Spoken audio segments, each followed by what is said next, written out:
I'd probably kill you for this job. I'm actually thinking about it right now. That's fine. I'm here in Manhattan, Kansas. I actually got an email from this guy. His name's Drew. He had a collection of 60-something cars, almost 70, that he's bought in the last 7 months. So imagine if you just get a little bit of money and you decide you just want to go buy a collection of cars and eventually open it up to the public and share it with your small town. It's kind of an eclectic, crazy thing. It's like Hoovie's Garage on steroids. It's insane. So thanks for having me out, Drew. Sure. Well, first of all, it's not my collection necessarily. It's actually, I work for it. My boss, his name is Ward. He's Ward Morgan. He and his wife, Brenda, started this collection, and it'll be called the Midwest Dream Car Collection. Midwest Dream Car Collection. Yes. And just out of the blue, let's start buying cars. There doesn't seem to be any rhyme or reason with the cars that he's buying. There's not really a focus. I see pre-war cars, I see a Delorean, I see 2 Dodge Demons, Ferraris, Model A's, some Barris. Are those Barris cars? Barris cars, yes. And I guess this is just one of 2 buildings, right? One of 2, yeah. Wow. Okay, well, let's look around. So how'd you get all involved with this? Because you're kind of a young guy.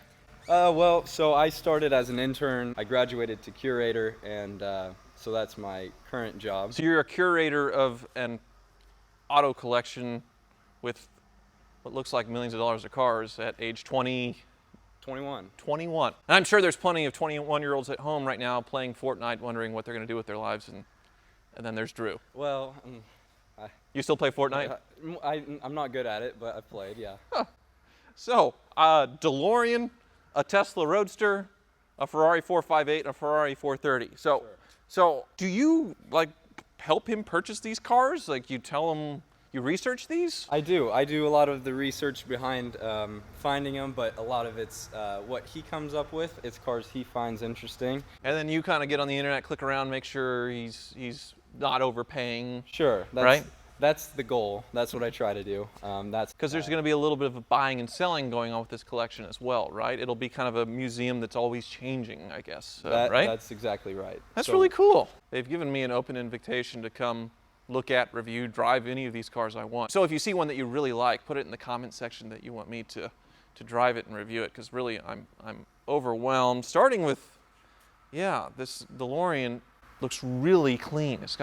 Must have low miles. Sure, it's got 3,000 miles or so. Wow. And then Tesla Roadster, Smokey and the Bandit Trans Am, well, Smokey and the Bandit 2, a 458 and a 430. You can just have both, apparently, right? Sure. Why not? So this thing probably sounds pretty good. It does. Can we hear it? You can hear it. There it goes. Yes, I know the door's open.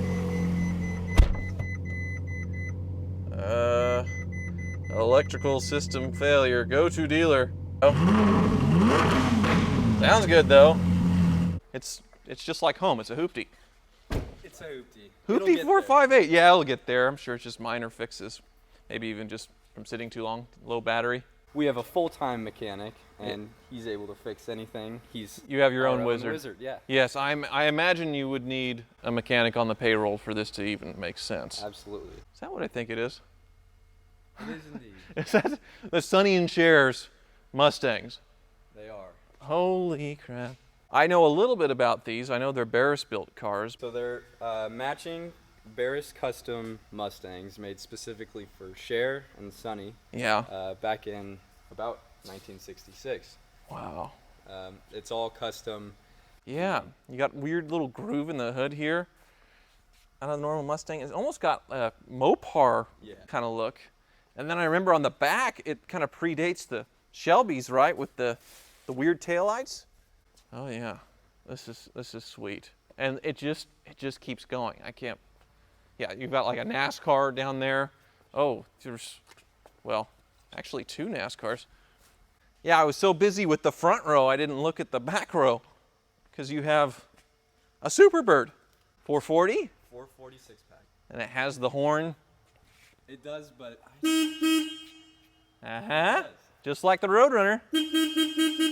Oh, that is so cool. And of course the big tail that has the Roadrunner on it. It's nuts. And they built this because they had to build so many of these to qualify for NASCAR back in the day. They actually had to be real stock cars.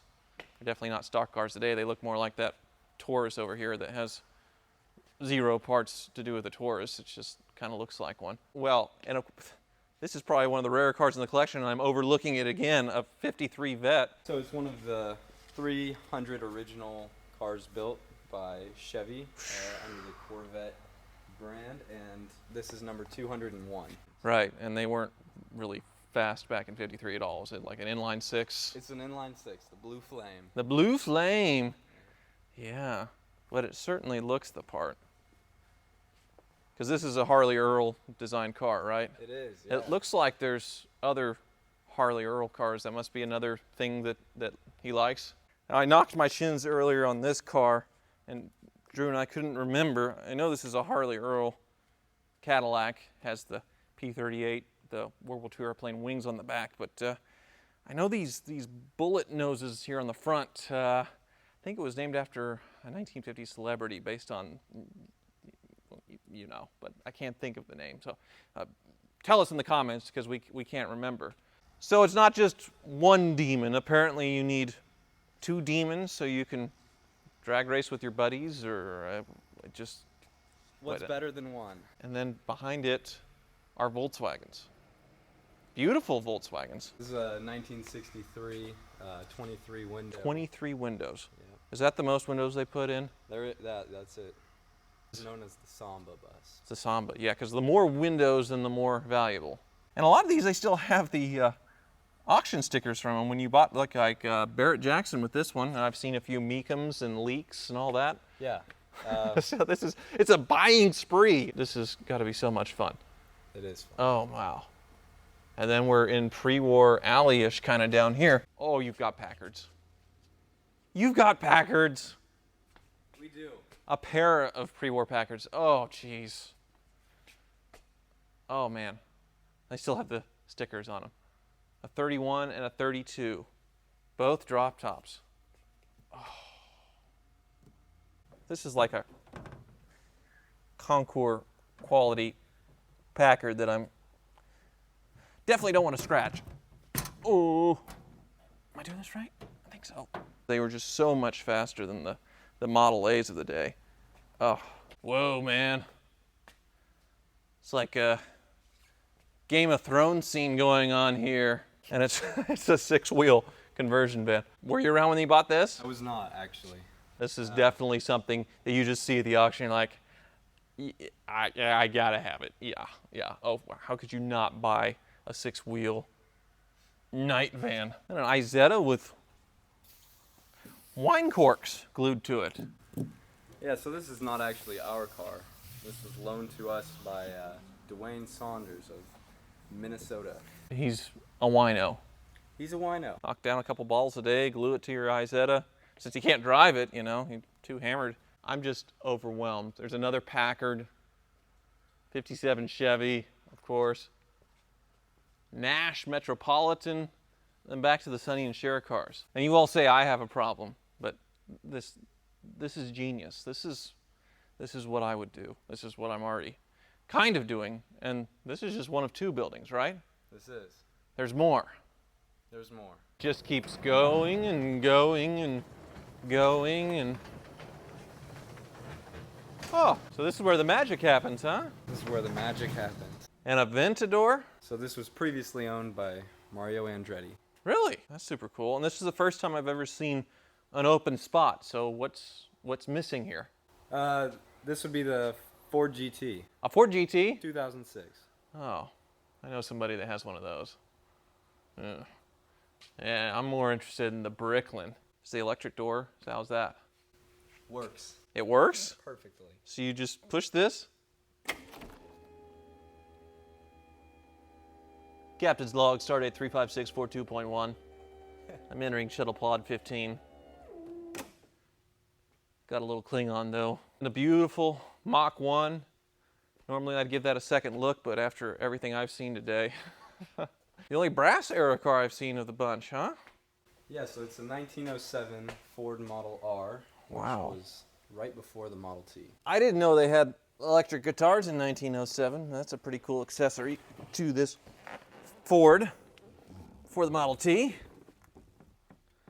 Wow. What a day. The whole collection is amazing. When they put this together and put it in their showroom, it's going to be a sight. And it's really going to be a treat because we don't have anything like this in Kansas. Really appreciate the tour. This was a treat. You have got to be the luckiest guy on earth just to stumble into this at 21 years old. That's what everyone tells me. And now you're the full-time care. People would. I'd probably kill you for this job. I'm actually thinking about it right now. That's fine. But we'll turn off the camera for that. So thank you for watching.